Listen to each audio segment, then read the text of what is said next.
মুক্তিযোদ্ধার সন্তান নাতিপুতিরা কেউ মেধাবী না, যত রাজাকারের বাচ্চারা নাতিপুতি হলো মেধাবী, তাই না? ২০২৪ সালের ১৫ জুলাই সোমবার সরকারি চাকরিতে কোটা সংস্কারের দাবিতে চলমান ছাত্র আন্দোলনের এক গুরুত্বপূর্ণ দিন। আমরা কোটার সংস্কার চাই, সর্বোচ্চ ৫% কোটা থাকবে আর ৯৫% মানুষ মেধার ভিত্তিতে নিয়োগ হবে, এটাই আমাদের প্রত্যাশা। কিন্তু দাবি আদায়ের শান্তিপূর্ণ আন্দোলনের সেই দিনটিই পরিণত হয় সংঘর্ষ ও সহিংসতার দিনে। দেশের বিভিন্ন বিশ্ববিদ্যালয় ক্যাম্পাস সেদিন হয়ে ওঠে উত্তাল। বিশেষ করে ঢাকা বিশ্ববিদ্যালয় যেন কয়েক ঘন্টার মধ্যে রূপ নেয় এক রণক্ষেত্রে। এই সমস্যাটিকে আপনারা ঝুলিয়ে রাখবেন না, আপনারা আমাদেরকে রাস্তায় রাখবেন না, আমরা টেবিলে ফিরতে চাই। এটাই একটি constructive, comprehensive and logical solution আমরা চাই as soon as possible। এখানে অজ্ঞাতনামা দেওয়ার কোনো প্রয়োজন নেই, এখানে কারা নেতৃত্ব দিচ্ছে এটা খুবই স্পষ্ট।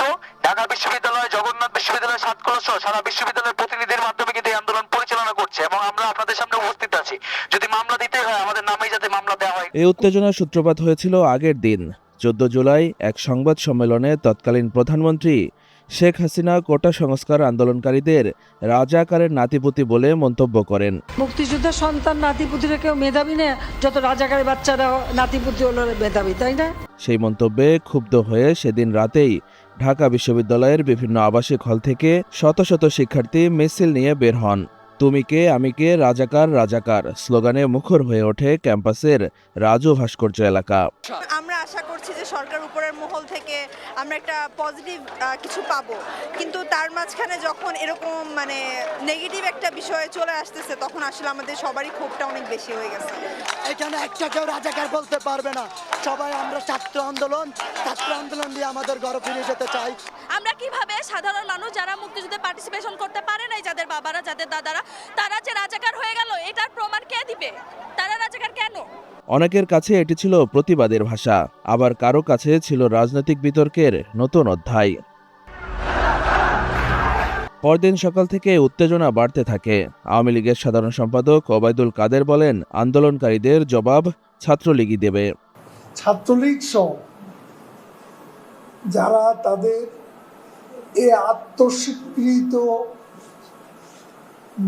রাজাকার, যারা নিজেদের অদ্যত্বপূর্ণ মানসিকতা প্রকাশ ঘটিয়েছে গত রাতে, তার জবাব তারাই দেবে।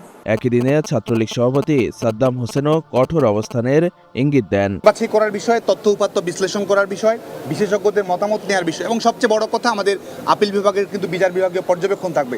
সেটির আলোকে আমরা কিন্তু সুস্পষ্ট হয়ে বলছি এই সমস্যার সমাধান করার জন্য কিন্তু শর্টকাট ওয়ে নেই। যারা শর্টকাট ওয়ে করতে চায় তারা শর্টকাট রাজনীতি, নিজেদের যে ষড়যন্ত্রমূলক রাজনীতি রয়েছে সেটিকে প্রতিষ্ঠিত করার জন্য সামনে নিয়ে এসেছে। এর কিছু সময় পর থেকেই দেশের বিভিন্ন শিক্ষা প্রতিষ্ঠানে সংঘর্ষের খবর আসতে শুরু করে।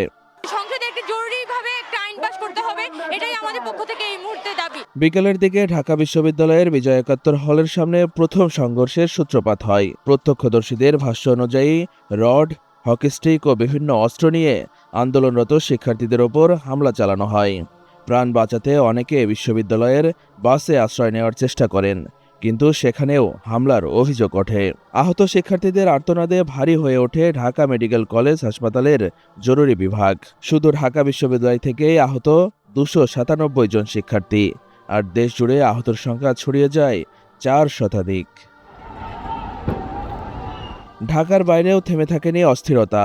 জাহাঙ্গীরনগর বিশ্ববিদ্যালয়, চট্টগ্রাম বিশ্ববিদ্যালয়, জগন্নাথ বিশ্ববিদ্যালয়, রাজশাহী বিশ্ববিদ্যালয় ও যশোর MM কলেজ সহ বিভিন্ন শিক্ষা প্রতিষ্ঠানে সংঘর্ষ ও হামলার ঘটনা ঘটে। এতে আহত হন বহু শিক্ষার্থী। পরিস্থিতি নিয়ন্ত্রণে ক্যাম্পাসে অতিরিক্ত পুলিশ মোতায়েন করা হলেও আন্দোলনকারীদের অভিযোগ ছিল হামলার সময় তারা কার্যকর সহায়তা পাননি। বৈষম্য বিরোধী ছাত্র আন্দোলনের নেতারা ঘটনাগুলোকে পরিকল্পিত হামলা হিসাবে আখ্যা দিয়ে বিচার দাবি করেন। দিন শেষে 15 জুলাই শুধু একটি সংঘর্ষের দিন হিসেবেই নয়, বরং কোটা আন্দোলনের ইতিহাসে একটি মোড় ঘোরানোর দিন হিসেবে চিহ্নিত হয়ে যায়। আর এর প্রতিবাদে 16 জুলাই দেশব্যাপী বিক্ষোভ কর্মসূচির ডাক দেন আন্দোলনের সমন্বয়করা, যা আন্দোলনকে আরও বৃহত্তর পরিসরে নিয়ে যায়।